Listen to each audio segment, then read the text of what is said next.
people who are terrified of what others think about them are actually terrified of all the shitty things they think about themselves being reflected back at them. Some examples of good, healthy values: honesty, innovation, vulnerability, standing up for oneself, standing up for others, self-respect, curiosity, charity, humility, creativity. Some examples of bad, unhealthy values: dominance through manipulation or violence, indiscriminate fucking, feeling good all the time, always being the center of attention, not being alone, being liked by everybody, being rich for the sake of being rich, sacrificing small animals to the pagan gods. You'll notice that good, healthy values are achieved internally. Something like creativity or humility can be experienced right now. You simply have to orient your mind in a certain way to experience it. These values are immediate and controllable, and engage you with the world as it is, rather than how you wish it were. Bad values are generally reliant on external events: flying in a private jet, being told you're right all the time, owning a house in the Bahamas, eating a cannoli while getting blown by 3 strippers. Bad values, while sometimes fun or pleasurable, lie outside of your control and often require socially destructive or superstitious means to achieve. Values are about prioritization. Everybody would love a good cannoli or a house in the Bahamas. The question is your priorities. What are the values that you prioritize above everything else, and that therefore influence your decision-making more than anything else? Hiroo Onoda's highest value was complete loyalty and service to the Japanese Empire. This value, in case you couldn't tell from reading about him, stank worse than a rotten sushi roll. It created really shitty problems for Hiroo. Namely, he got stuck on a remote island where he lived off bugs and worms for 30 years. Oh, and he felt compelled to murder innocent civilians too. So despite the fact that Hiroo saw himself as a success, and despite the fact that he lived up to his metrics, I think we can all agree that his life really sucked. None of us would trade shoes with him given the opportunity, nor would we commend his actions. Dave Mustaine achieved great fame and glory and felt like a failure anyway. This is because he'd adopted a crappy value based on some arbitrary comparison to the success of others. This value gave him awful problems, such as, "I need to sell 150 million more records, then everything will be great," and "My next tour needs to be nothing but stadiums." Problems he thought he needed to solve in order to be happy. It's no surprise that he wasn't.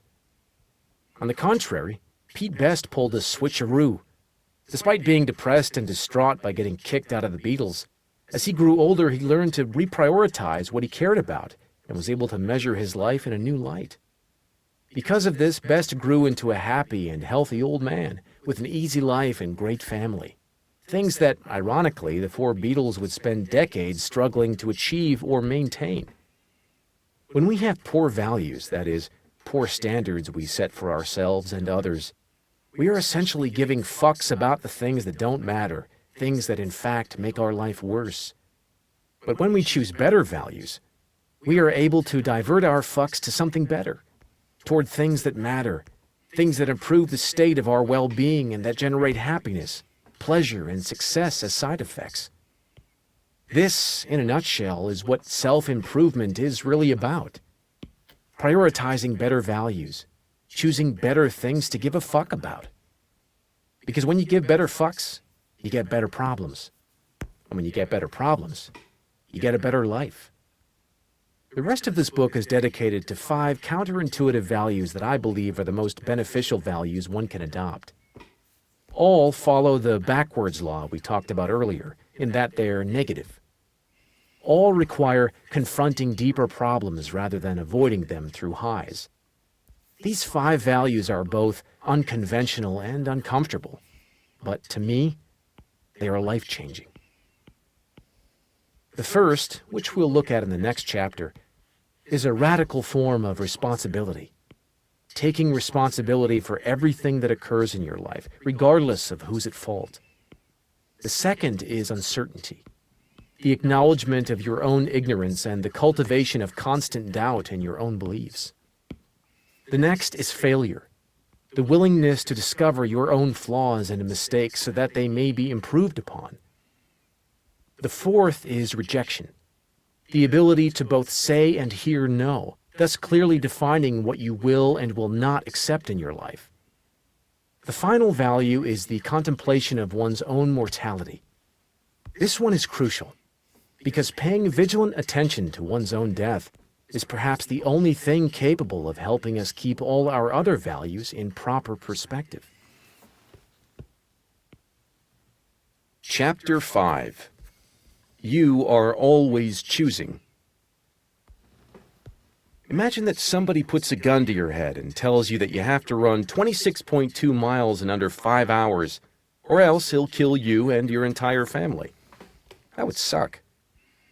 Now imagine that you bought nice shoes and running gear, trained religiously for months, and completed your first marathon with all of your closest family and friends cheering you on at the finish line. That could potentially be one of the proudest moments of your life. Exact same 26.2 miles. Exact same person running them. Exact same pain coursing through your exact same legs. But when you chose it freely and prepared for it, it was a glorious and important milestone in your life.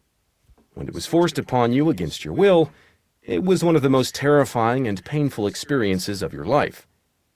Often the only difference between a problem being painful or being powerful is the sense that we chose it, and that we are responsible for it. If you're miserable in your current situation, chances are it's because you feel like some part of it is outside your control.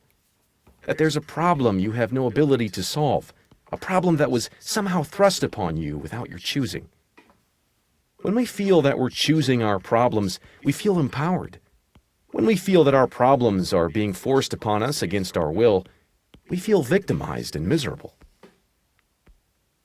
The choice. William James had problems, really bad problems. Although born into a wealthy and prominent family, from birth James suffered life-threatening health issues. An eye problem that left him temporarily blinded as a child, a terrible stomach condition that caused excessive vomiting and forced him to adopt an obscure and highly sensitive diet, trouble with his hearing, back spasms so bad that for days at a time he often couldn't sit or stand upright. Due to his health problems, James spent most of his time at home. He didn't have many friends, and he wasn't particularly good at school. Instead, he passed the days painting. That was the only thing he liked, and the only thing he felt particularly good at. Unfortunately, nobody else thought he was good at it. When he grew to adulthood, nobody bought his work. And as the years dragged on, his father, a wealthy businessman, began ridiculing him for his laziness and his lack of talent. Meanwhile, his younger brother, Henry James, went on to become a world-renowned novelist. His sister, Alice James, made a good living as a writer as well. William was the family oddball, the black sheep. In a desperate attempt to salvage the young man's future, James's father used his business connections to get him admitted into Harvard Medical School. It was his last chance, his father told him. If he screwed this up, there was no hope for him. But James never felt at home or at peace at Harvard. Medicine never appealed to him. He spent the whole time feeling like a fake and a fraud. After all, if he couldn't overcome his own problems, how could he ever hope to have the energy to help others with theirs? After touring a psychiatric facility one day, James mused in his diary that he felt he had more in common with the patients than with the doctors. A few years went by, and again, to his father's disapproval, James dropped out of medical school. But rather than deal with the brunt of his father's wrath, he decided to get away. He signed up to join an anthropological expedition to the Amazon rainforest. That was in the 1860s, so transcontinental travel was difficult and dangerous. If you ever played the computer game Oregon Trail when you were a kid, it was kind of like that, with the dysentery and drowning oxen and everything. Anyway, James made it all the way to the Amazon, where the real adventure was to begin. Surprisingly, his fragile health held up that whole way. But once he finally made it, on the first day of the expedition, he promptly contracted smallpox and nearly died in the jungle. Then his back spasms returned, painful to the point of making James unable to walk. By this time he was emaciated and starved from the smallpox, immobilized by his bad back, and left alone in the middle of South America, the rest of the expedition having gone on without him, with no clear way to get home. A journey that would take months and likely kill him anyway. But somehow he eventually made it back to New England, where he was greeted by an even more disappointed father. By this time, the young man wasn't so young anymore. Nearly 30 years old, still unemployed, a failure at everything he had attempted, with a body that routinely betrayed him and wasn't likely to ever get better. Despite all the advantages and opportunities he'd been given in life, everything had fallen apart. The only constants in his life seemed to be suffering and disappointment. James fell into a deep depression and began making plans to take his own life. But one night, while reading lectures by the philosopher Charles Peirce, James decided to conduct a little experiment. In his diary, he wrote that he would spend 1 year believing that he was 100% responsible for everything that occurred in his life, no matter what.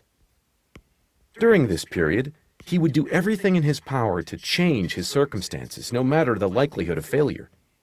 If nothing improved in that year, then it would be apparent that he was truly powerless to the circumstances around him, and that he would take his own life. The punchline? William James went on to become the father of American psychology. His work has been translated into a bazillion languages, and he's regarded as one of the most influential intellectuals and philosophers and psychologists of his generation. He would go on to teach at Harvard and would tour much of the United States and Europe giving lectures. He would marry and have 5 children, one of whom, Henry, would become a famous biographer and win a Pulitzer Prize. James would later refer to his little experiment as his rebirth, and would credit it with everything that he later accomplished in his life. There is a simple realization from which all personal improvement and growth emerges. This is the realization that we, individually, are responsible for everything in our lives, no matter the external circumstances. We don't always control what happens to us, but we always control how we interpret what happens to us, as well as how we respond. Whether we consciously recognize it or not, we are always responsible for our experiences. It's impossible not to be. Choosing to not consciously interpret events in our lives is still an interpretation of the events of our lives. Choosing to not respond to the events in our lives is still a response to the events in our lives. Even if you get run over by a clown car and pissed on by a busload of school children, it's still your responsibility to interpret the meaning of the event and choose a response. Whether we like it or not, we are always taking an active role in what's occurring to and within us. We are always interpreting the meaning of every moment and every occurrence. We are always choosing the values by which we live and the metrics by which we measure everything that happens to us. Often the same event can be good or bad, depending on the metric we choose to use. The point is, we are always choosing, whether we recognize it or not. Always. It comes back to how, in reality, there is no such thing as not giving a single fuck. It's impossible. We must all give a fuck about something. To not give a fuck about anything is still to give a fuck about something.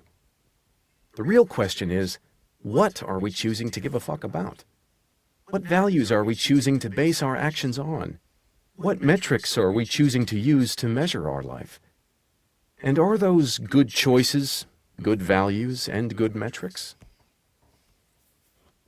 The responsibility/fault fallacy. Years ago, when I was much younger and stupider, I wrote a blog post, and at the end of it I said something like, "And as a great philosopher once said, with great power comes great responsibility." It sounded nice and authoritative. I couldn't remember who had said it, and my Google search had turned up nothing, but I stuck it in there anyway. It fit the post nicely. About 10 minutes later, the first comment came in. "I think the great philosopher you're referring to is Uncle Ben from the movie Spider-Man." As another great philosopher once said, "Dope! With great power comes great responsibility." The last words of Uncle Ben before a thief whom Peter Parker let get away murders him on a sidewalk full of people for absolutely no explicable reason. That great philosopher. Still, we've all heard the quote. It gets repeated a lot, usually ironically and after about 7 beers. It's one of those perfect quotes that sound really intelligent, and yet it's basically just telling you what you already know, even if you've never quite thought about the matter before. With great power comes great responsibility. It is true, but there's a better version of this quote, a version that actually is profound, and all you have to do is switch the nouns around. With great responsibility comes great power. The more we choose to accept responsibility in our lives, the more power we will exercise over our lives.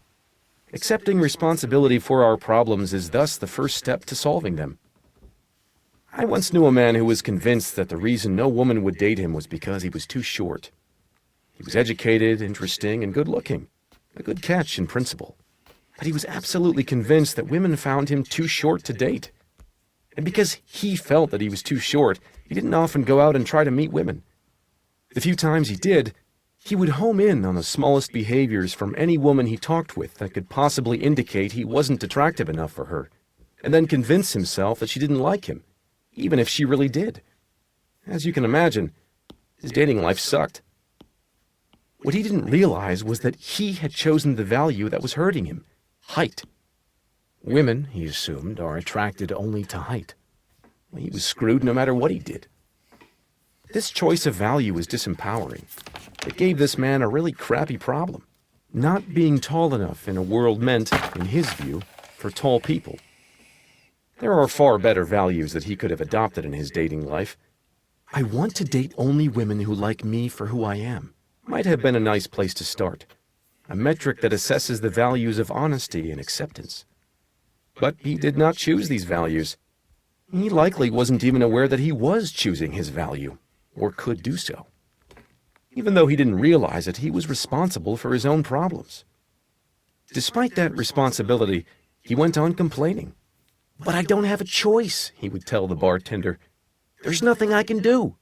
Women are superficial and vain and will never like me." Yes, it's every single woman's fault for not liking a self-pitying, shallow guy with shitty values. Obviously. A lot of people hesitate to take responsibility for their problems because they believe that to be responsible for your problems is to also be at fault for your problems.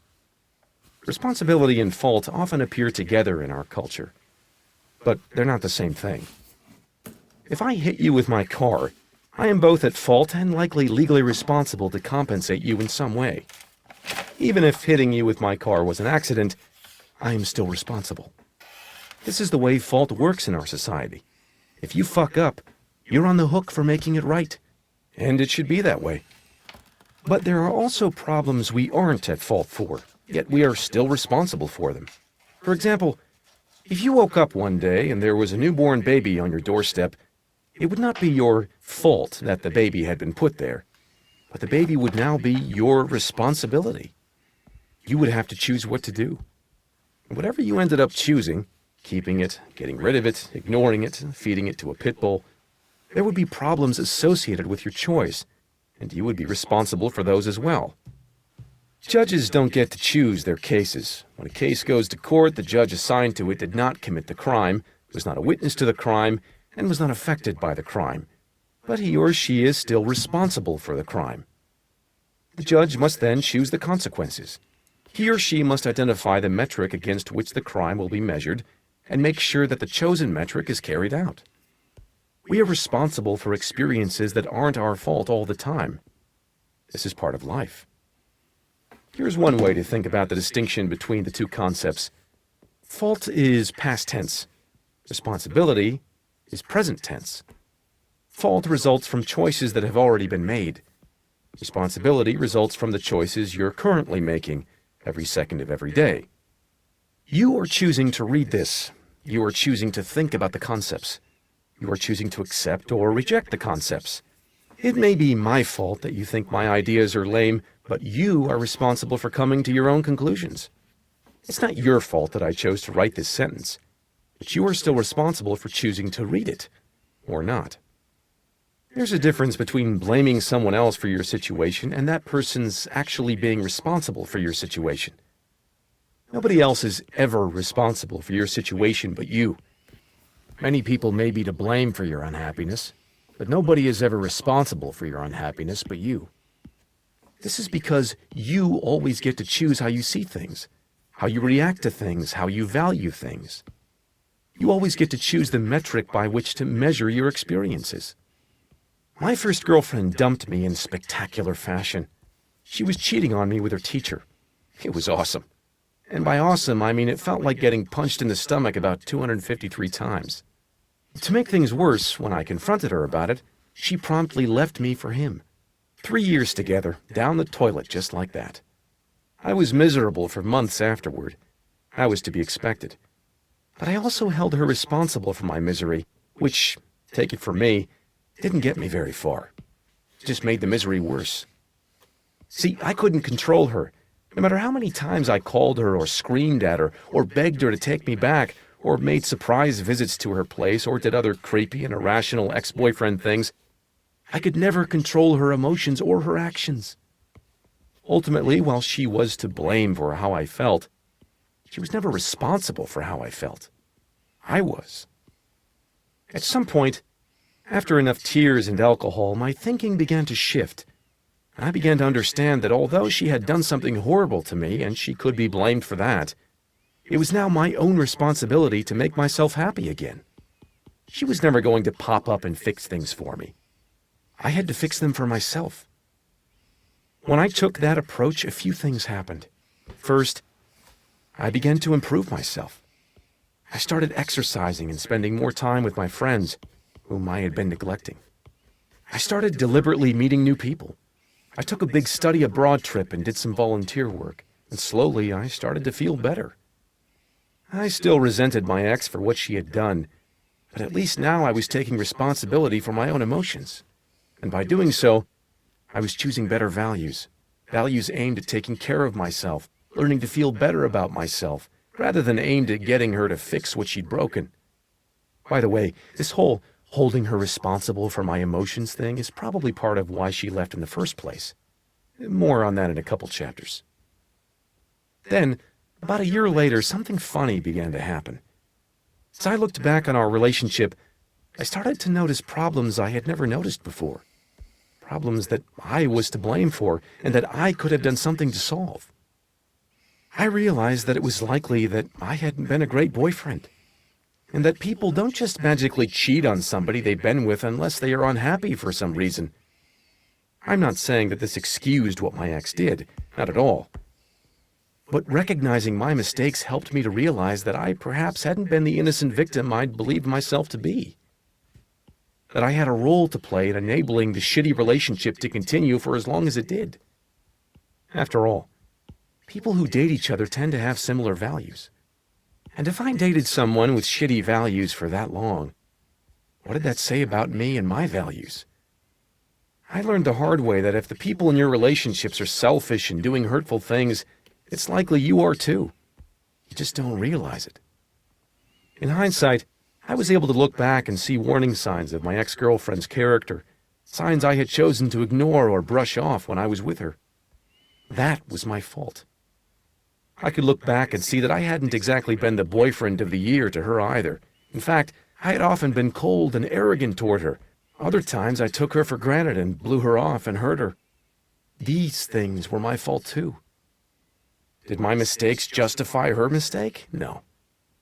But still, I took on the responsibility of never making those same mistakes again, and never overlooking the same signs again, to help guarantee that I will never suffer the same consequences again. I took on the responsibility of striving to make my future relationships with women that much better. And I'm happy to report that I have. No more cheating girlfriends leaving me. No more 253 stomach punches. I took responsibility for my problems and improved upon them. I took responsibility for my role in that unhealthy relationship and improved upon it with later relationships. And you know what? My ex leaving me, while one of the most painful experiences I've ever had, was also one of the most important and influential experiences of my life. I credit it with inspiring a significant amount of personal growth. I learned more from that single problem than dozens of my successes combined. We all love to take responsibility for success and happiness. Hell, we often fight over who gets to be responsible for success and happiness. But taking responsibility for our problems is far more important, because that's where the real learning comes from. That's where the real life improvement comes from. To simply blame others is only to hurt yourself. Responding to tragedy. But what about really awful events? A lot of people can get on board with taking responsibility for work-related problems and maybe watching too much TV when they should really be playing with their kids or being productive. But when it comes to horrible tragedies, they pull the emergency cord on the responsibility train and get off when it stops. Some things just feel too painful for them to own up to. But think about it. The intensity of the event doesn't change the underlying truth. If you get robbed, say, you're obviously not at fault for being robbed. No one would ever choose to go through that. But as with the baby on your doorstep, you are immediately thrust into responsibility for a life and death situation. Do you fight back? Do you panic? Do you freeze up? Do you tell the police? Do you try to forget it and pretend it never happened? These are all choices and reactions you're responsible for making or rejecting. You didn't choose the robbery, but it's still your responsibility to manage the emotional and psychological and legal fallout of the experience. In 2008, the Taliban took control of the Swat Valley, a remote part of northeastern Pakistan. They quickly implemented their Muslim extremist agenda. No television, no films, no women outside the house without a male escort, no girls attending school. By 2009, an 11-year-old Pakistani girl named Malala Yousafzai had begun to speak out against the school ban. She continued to attend her local school, risking both her and her father's lives. She also attended conferences in nearby cities. She wrote online, "How dare the Taliban take away my right for education?" In 2012, at the age of 14, she was shot in the face as she rode the bus home from school one day. A masked Taliban soldier armed with a rifle boarded the bus and asked, "Who is Malala? Tell me, or I will shoot everyone here." Malala identified herself, an amazing choice in and of itself, and the man shot her in the head in front of all the other passengers. Malala went into a coma and almost died. The Taliban stated publicly that if she somehow survived the attempt, they would kill both her and her father. Today, Malala is still alive. She still speaks out against violence and oppression toward women in Muslim countries, now as a best-selling author. In 2014, she received the Nobel Peace Prize for her efforts. It would seem that being shot in the face only gave her a larger audience and more courage than before. It would have been easy for her to lie down and say, "I can't do anything," or "I have no choice." That, ironically, would still have been her choice. But she chose the opposite. A few years ago, I had written about some of the ideas in this chapter on my blog, and a man left a comment. He said that I was shallow and superficial, adding that I had no real understanding of life's problems or human responsibility. He said that his son had recently died in a car accident. He accused me of not knowing what true pain was, and said that I was an asshole for suggesting that he himself was responsible for the pain he felt over his son's death. This man had obviously suffered pain much greater than most people ever have to confront in their lives. He didn't choose for his son to die, nor was it his fault that his son died. The responsibility for coping with that loss was given to him even though it was clearly and understandably unwanted. But despite all that, he was still responsible for his own emotions, beliefs, and actions. How he reacted to his son's death was his own choice. Pain of one sort or another is inevitable for all of us, but we get to choose what it means to and for us. Even in claiming that he had no choice in the matter and simply wanted his son back, he was making a choice. One of many ways he could have chosen to use that pain. Of course, I didn't say any of this to him. I was too busy being horrified and thinking that, yes, perhaps I was way in over my head and had no idea what the fuck I was talking about. That's a hazard that comes with my line of work. A problem that I choose. And a problem that I was responsible for dealing with. At first I felt awful, but then, after a few minutes, I began to get angry. His objections had little to do with what I was actually saying, I told myself. And what the hell? Just because I don't have a kid who died doesn't mean I haven't experienced terrible pain myself. But then I actually applied my own advice. I chose my problem. I could get mad at this man and argue with him, try to outpain him with my own pain, which would just make us both look stupid and insensitive. Or I could choose a better problem, working on practicing patience, understanding my readers better, and keeping that man in mind every time I wrote about pain and trauma from then on. And that's what I've tried to do. I replied simply that I was sorry for his loss and left it at that. What else can you say? Genetics and the hand we're dealt. In 2013, the BBC rounded up half a dozen teenagers with obsessive-compulsive disorder, OCD, and followed them as they attended intensive therapies to help them overcome their unwanted thoughts and repetitive behaviors. There was Imogen, a 17-year-old girl who had a compulsive need to tap every surface she walked past. If she failed to do so, she was flooded with horrific thoughts of her family dying. There was Josh, who needed to do everything with both sides of his body, shake a person's hand with both his right and left hand, eat his food with each hand, step through a doorway with both feet, and so on. If he didn't equalize his two sides, he suffered from severe panic attacks. And then there was Jack, a classic germaphobe who refused to leave his house without wearing gloves, boiled all his water before drinking it, and refused to eat food not cleaned and prepared himself. OCD is a terrible neurological and genetic disorder that cannot be cured. At best, it can be managed. And as we'll see, managing the disorder comes down to managing one's values. The first thing the psychiatrists on this project do is tell the kids that they're to accept the imperfections of their compulsive desires. What that means, as one example, is that when Imogen becomes flooded with horrible thoughts of her family dying, she's to accept that her family may actually die, and that there's nothing she can do about it. Simply put, she is told that what happens to her is not her fault.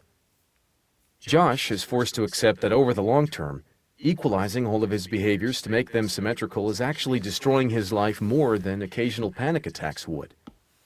And Jack is reminded that no matter what he does, germs are always present and always infecting him. The goal is to get the kids to recognize that their values are not rational, that in fact their values are not even theirs, but rather are the disorder's, and that by fulfilling these irrational values they are actually harming their ability to function in life. The next step is to encourage the kids to choose a value that is more important than their OCD value and to focus on that. For Josh, it's the possibility of not having to hide his disorder from his friends and family all the time. The prospect of having a normal, functioning social life. For Imogen, it's the idea of taking control over her own thoughts and feelings and being happy again. And for Jack, it's the ability to leave his house for long periods of time without suffering traumatic episodes. With these new values held front and center in their minds, the teenagers set out on intensive desensitization exercises that force them to live out their new values. Panic attacks ensue, tears are shed. Jack punches an array of inanimate objects and then immediately washes his hands. But by the end of the documentary, major progress has been made. Imogen no longer needs to tap every surface she comes across. She says, "There are still monsters in the back of my mind, and there probably always will be, but they're getting quieter now." Josh is able to go periods of 25 to 30 minutes without equalizing his behaviors between both sides of his body. And Jack, who makes perhaps the most improvement, is actually able to go out to restaurants and drink out of bottles and glasses without washing them first. Jack sums up well what he learned. "I didn't choose this life. I didn't choose this horrible, horrible condition. But I get to choose how to live with it. I have to choose how to live with it." A lot of people treat being born with a disadvantage, whether OCD or small stature or something very different, as though they were screwed out of something highly valuable. They feel that there's nothing they can do about it, so they avoid responsibility for their situation. They figure, "I didn't choose my crappy genetics, so it's not my fault if things go wrong." And it's true, it's not their fault. But it's still their responsibility. Back in college, I had a bit of a delusional fantasy of becoming a professional poker player. I won money and everything, and it was fun, but after almost a year of serious play, I quit. The lifestyle of staying up all night staring at a computer screen, winning thousands of dollars one day and then losing most of it the next, wasn't for me. And it wasn't exactly the most healthy or emotionally stable means of earning a living. But my time playing poker had a surprisingly profound influence on the way I see life. The beauty of poker is that while luck is always involved, luck doesn't dictate the long-term results of the game. A person can get dealt terrible cards and beat someone who was dealt great cards.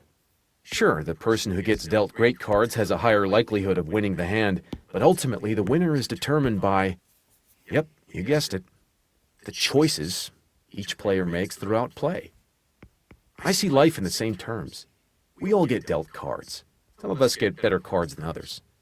And while it's easy to get hung up on our cards and feel we got screwed over, the real game lies in the choices we make with those cards, the risks we decide to take, and the consequences we choose to live with. People who consistently make the best choices in the situations they're given are the ones who eventually come out ahead in poker, just as in life. And it's not necessarily the people with the best cards.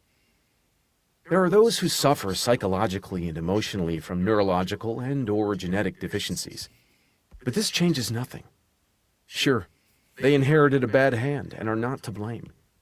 No more than the short guy wanting to get a date is to blame for being short, or the person who got robbed is to blame for being robbed.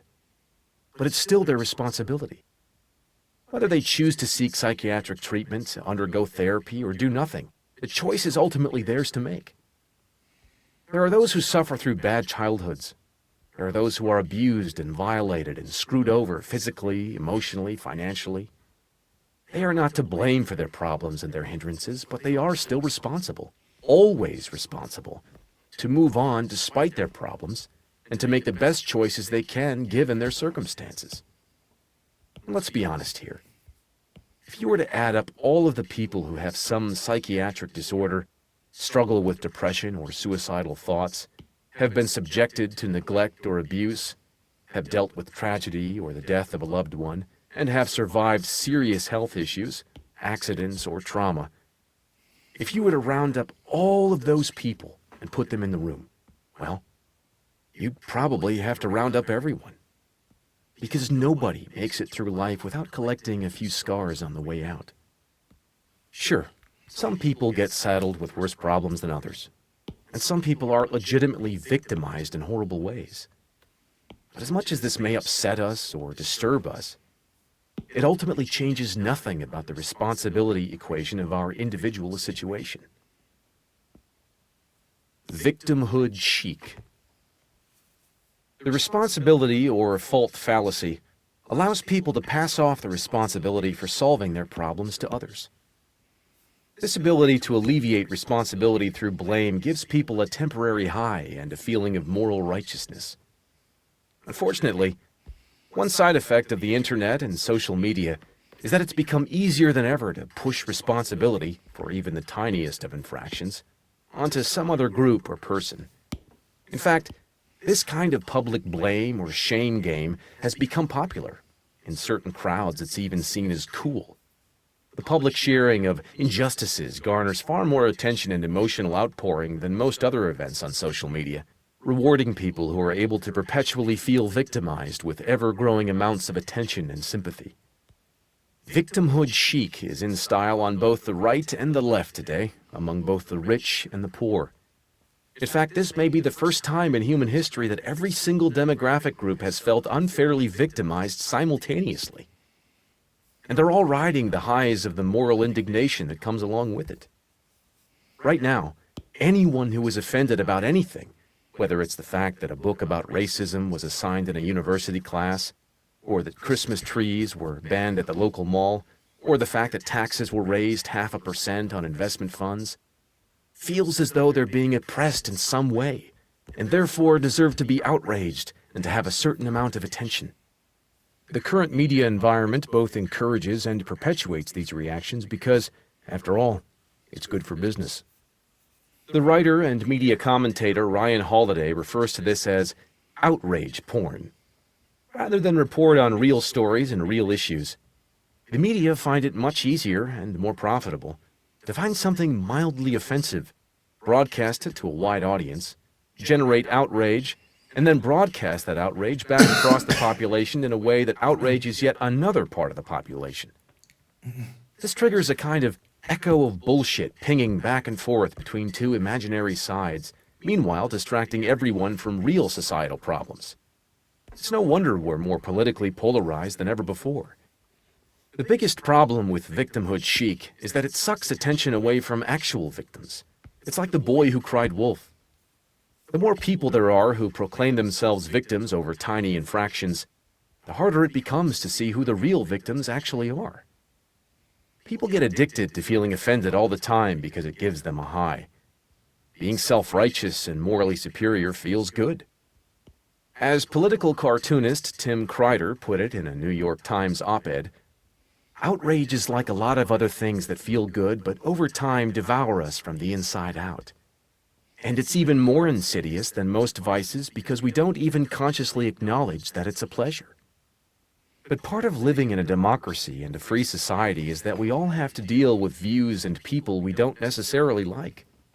That's simply the price we pay. You could even say it's the whole point of the system. And it seems more and more people are forgetting that. We should pick our battles carefully, while simultaneously attempting to empathize a bit with the so-called enemy. We should approach the news and media with a healthy dose of skepticism and avoid painting those who disagree with us with a broad brush. We should prioritize values of being honest, fostering transparency, and welcoming doubt over the values of being right, feeling good, and getting revenge. These democratic values are harder to maintain amidst the constant noise of a networked world. But we must accept the responsibility and nurture them regardless. The future stability of our political systems may depend on it. There is no how. A lot of people might hear all of this and then say something like, "Okay, but how? I get that my values suck and that I avoid responsibility for all of my problems, and that I'm an entitled little shit who thinks the world should revolve around me and every inconvenience I experience. But how do I change?" And to this I say, in my best Yoda impersonation, Do or do not. There is no how. you are already choosing in every moment of every day what to give a fuck about. So change is as simple as choosing to give a fuck about something else. It really is that simple. It's just not easy. It's not easy because you're going to feel like a loser, a fraud, a dumbass at first. You're going to be nervous. You're going to freak out. You may get pissed off at your wife or your friends or your father in the process. These are all side effects of changing your values, of changing the fucks you're giving. But they are inevitable. It's simple, but really, really hard. Let's look at some of these side effects. You're going to feel uncertain. I guarantee it. Should I really give this up? Is this the right thing to do? Giving up a value you've depended on for years is going to feel disorienting, as if you don't really know right from wrong anymore. This is hard, but it's normal. Next, you'll feel like a failure. You've spent half your life measuring yourself by that old value, so when you change your priorities, change your metrics, and stop behaving in the same way, you'll fail to meet that old trusted metric and thus immediately feel like some sort of fraud or nobody. This is also normal and also uncomfortable. And certainly you will weather rejections. Many of the relationships in your life were built around the values you've been keeping, so the moment you change those values, the moment you decide that studying is more important than partying, that getting married and having a family is more important than rampant sex, that working a job you believe in is more important than money, your turnaround will reverberate out through your relationships, and many of them will blow up in your face. This too is normal, and this too will be uncomfortable. These are necessary, though painful, side effects of choosing to place your fucks elsewhere, in a place far more important and more worthy of your energies. As you reassess your values, you will be met with internal and external resistance along the way. more than anything, you will feel uncertain. You will wonder if what you're doing is wrong. But as we'll see, this is a good thing. Chapter 6. You're wrong about everything, but so am I. 500 years ago, cartographers believed that California was an island. Doctors believed that slicing a person's arm open, or causing bleeding anywhere, could cure disease. Scientists believed that fire was made out of something called phlogiston. Women believed that rubbing dog urine on their face had anti-aging benefits. Astronomers believed that the sun revolved around the earth. When I was a little boy, I used to think mediocre was a kind of vegetable that I didn't want to eat. I thought my brother had found a secret passageway in my grandmother's house because he could get outside without having to leave the bathroom. Spoiler alert, there was a window. I also thought that when my friend and his family visited Washington, B.C., he had somehow traveled back in time when the dinosaurs lived, because after all, B.C. was a long time ago. As a teenager, I told everybody that I didn't care about anything, when the truth was I cared about way too much. Other people ruled my world without my even knowing. I thought happiness was a destiny and not a choice. I thought love was something that just happened, not something that you worked for. I thought being cool had to be practiced and learned from others rather than invented for oneself. When I was with my first girlfriend, I thought we would be together forever. And then, when that relationship ended, I thought I'd never feel the same way about a woman again. And then when I felt the same way about a woman again, I thought that love sometimes just wasn't enough. Then I realized that each individual gets to decide what is enough, and that love can be whatever we let it be. Every step of the way I was wrong, about everything. Throughout my life, I've been flat out wrong about myself, others, society, culture, the world, the universe, everything. And I hope that will continue to be the case for the rest of my life. Just as present Mark can look back on past Mark's every flaw and mistake, one day future Mark will look back on present Mark's assumptions, including the contents of this book, and notice similar flaws. And that will be a good thing, because that will mean I have grown. There's a famous Michael Jordan quote about him failing over and over and over again, and that's why he succeeded. Well, I'm always wrong about everything over and over and over again, and that's why my life improves. Growth is an endlessly iterative process. When we learn something new, we don't go from wrong to right. Rather, we go from wrong to slightly less wrong. And when we learn something additional, we go from slightly less wrong to slightly less wrong than that, and then to even less wrong than that, and so on. We are always in the process of approaching truth and perfection without actually ever reaching truth or perfection. We shouldn't seek to find the ultimate right answer for ourselves, but rather, we should seek to chip away at the ways that we're doing wrong today so that we can be a little less wrong tomorrow. When viewed from this perspective, personal growth can actually be quite scientific. Our values are our hypotheses. This behavior is good and important. That other behavior is not. Our actions are the experiments. The resulting emotions and thought patterns are our data. There is no correct dogma or perfect ideology. There is only what your experience has shown you to be right for you. And even then, that experience is probably somewhat wrong too. And because you and I and everybody else all have differing needs and personal histories and life circumstances, we will all inevitably come to differing correct answers about what our lives mean and how they should be lived. My correct answer involves traveling alone for years on end, living in obscure places and laughing at my own farts. Or at least that was the correct answer up until recently. That answer will change and evolve, because I change and evolve. And as I grow older and more experienced, I chip away at how wrong I am, becoming less and less wrong each day. Many people become so obsessed with being right about their life that they never end up actually living it. A certain woman is single and lonely and wants a partner, but she never gets out of the house and does anything about it. A certain man works his ass off and believes he deserves a promotion, but he never explicitly says that to his boss. They're told that they're afraid of failure, of rejection, of someone saying no. But that's not it. Sure, rejection hurts, failure sucks. But there are particular certainties that we hold on to, certainties that we're afraid to question or let go of, values that have given our lives meaning over the years. That woman doesn't get out there and date because she would be forced to confront her beliefs about her own desirability. That man doesn't ask for the promotion because he would have to confront his beliefs about what his skills are actually worth. It's easier to sit in a painful certainty that nobody finds you attractive and nobody appreciates your talents than to actually test those beliefs and find out for sure.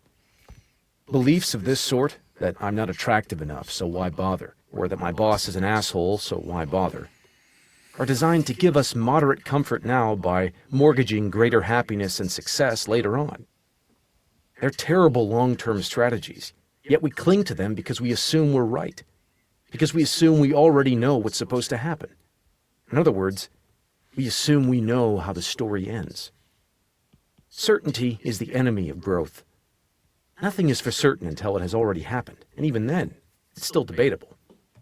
That's why accepting the inevitable imperfections of our values is necessary for any growth to take place. Instead of striving for certainty, we should be in constant search of doubt. Doubt about our own beliefs. Doubt about our own feelings. Doubt about what the future may hold for us unless we get out there and create it for ourselves. Instead of looking to be right all the time, we should be looking for how we're wrong all the time. Because we are. Being wrong opens us up to the possibility of change. Being wrong brings the opportunity for growth. It means not cutting your arm open to cure a cold or splashing dog piss on your face to look young again. It means not thinking mediocre is a vegetable and not being afraid to care about things. Because here's something that's weird but true. We don't actually know what a positive or negative experience is. Some of the most difficult and stressful moments of our lives also end up being the most formative and motivating. Some of the best and most gratifying experiences of our lives are also the most distracting and demotivating. Don't trust your conception of positive or negative experiences. All that we know for certain is what hurts in the moment and what doesn't. And that's not worth much. Just as we look back in horror at the lives of people 500 years ago, I imagine people 500 years from now will laugh at us and our certainties today. They will laugh at how we let our money and our jobs define our lives. They will laugh at how we were afraid to show appreciation for those who mattered to us most, yet heaped praise on public figures who didn't deserve anything. They will laugh at our rituals and superstitions, our worries and our wars. They will gawk at our cruelty. They will study our art and argue over our history. They will understand truths about us which none of us are yet aware. And they, too, will be wrong. Just less wrong than we were. Architects of our own beliefs. Try this. Take a random person and put them in a room with some buttons to push.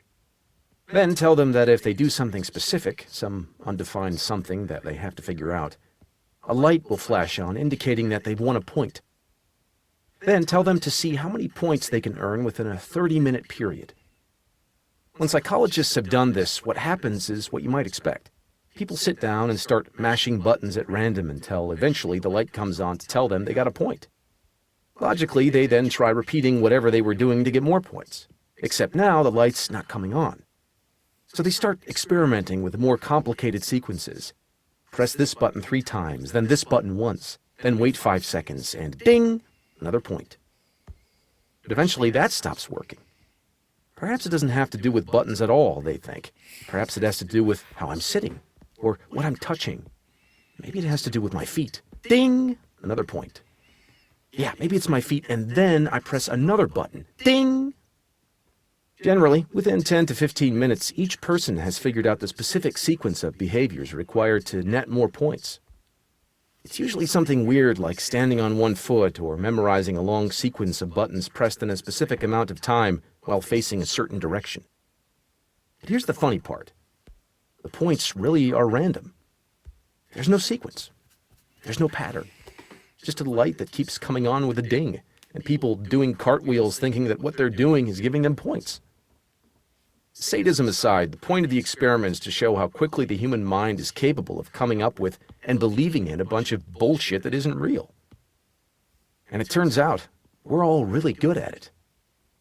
Every person leaves that room convinced that he or she nailed the experiment and won the game. They all believe that they discovered the perfect sequence of buttons that earned them their points. But the methods they come up with are as unique as the individuals themselves. One man came up with a long sequence of button pushing that made no sense to anyone but himself. One girl came to believe that she had to tap the ceiling a certain number of times to get points. When she left the room, she was exhausted from jumping up and down. Our brains are meaning machines. What we understand as meaning is generated by the association our brain makes between two or more experiences.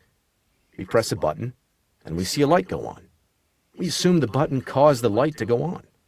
This, at its core, is the basis of meaning. Button, light. Light, button. We see a chair. We note that it's gray. Our brain then draws the association between the color, gray, and the object, chair, and forms meaning. The chair is gray.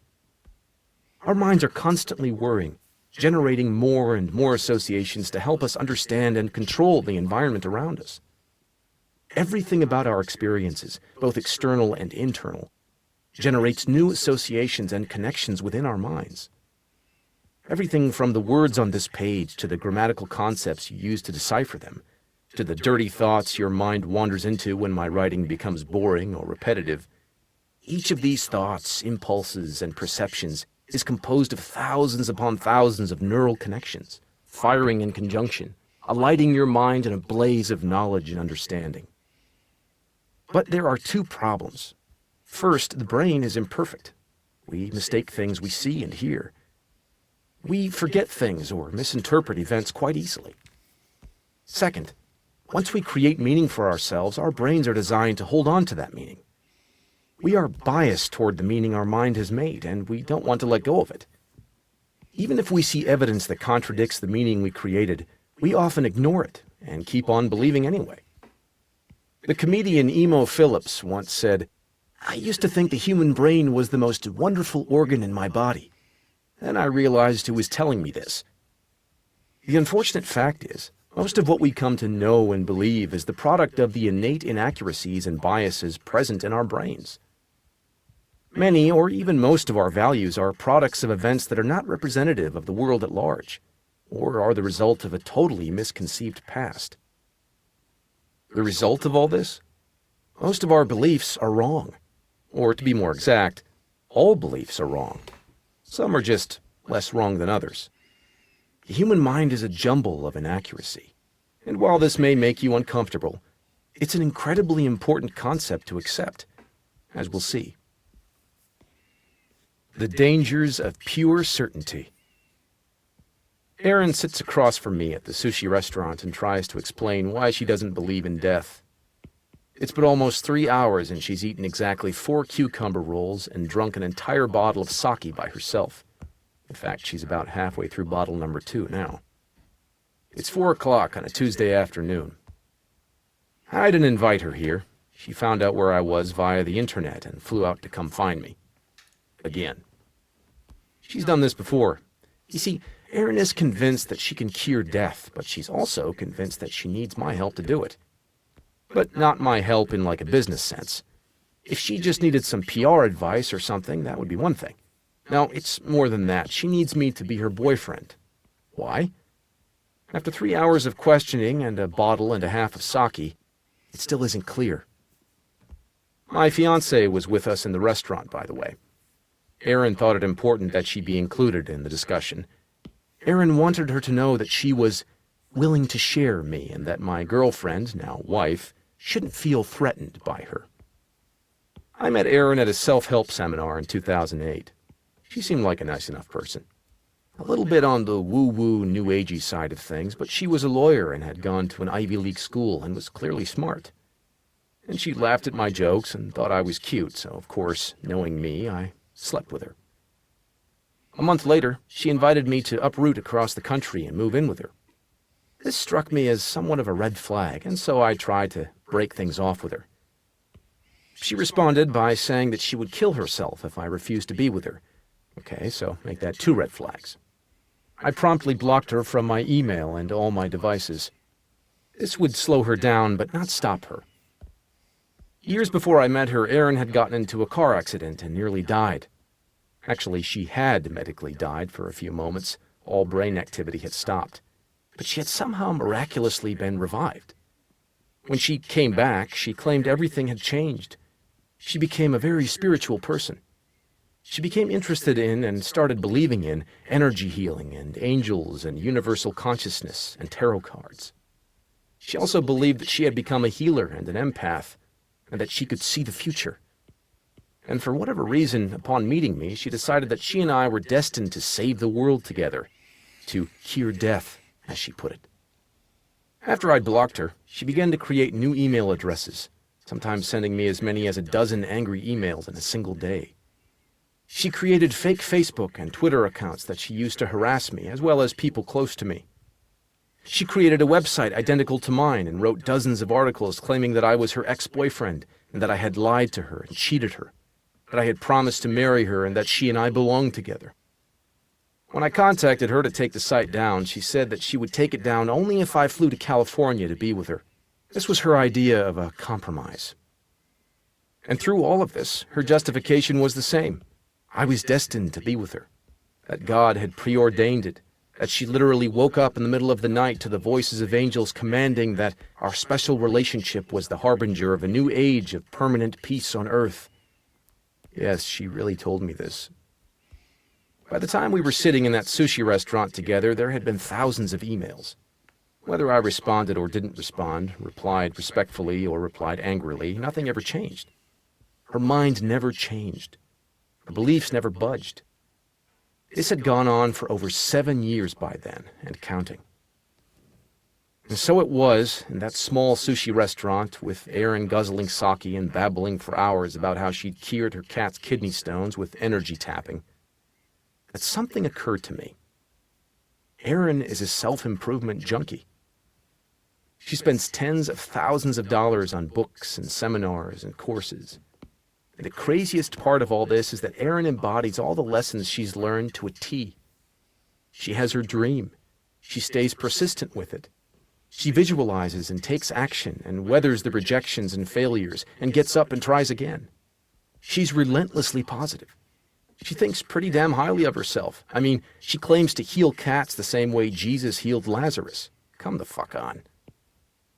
And yet her values are so fucked that none of this matters. The fact that she does everything right doesn't make her right. There is a certainty in her that refuses to relinquish itself. She has even told me this in so many words, that she knows her fixation is completely irrational and unhealthy and is making both her and me unhappy. But for some reason it feels so right to her that she can't ignore it and she can't stop.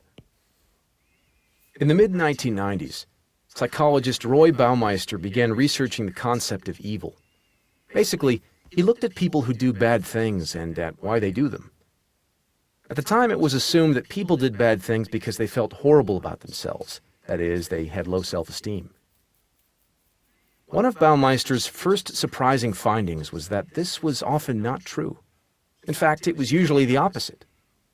Some of the worst criminals felt pretty damn good about themselves. And it was this feeling good about themselves, in spite of the reality around them, that gave them the sense of justification for hurting and disrespecting others. For individuals to feel justified in doing horrible things to other people, they must feel an unwavering certainty in their own righteousness, in their own beliefs and deservedness.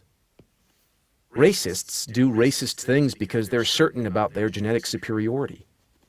Religious fanatics blow themselves up and murder dozens of people because they're certain of their place in heaven as martyrs. Men rape and abuse women out of their certainty that they're entitled to women's bodies.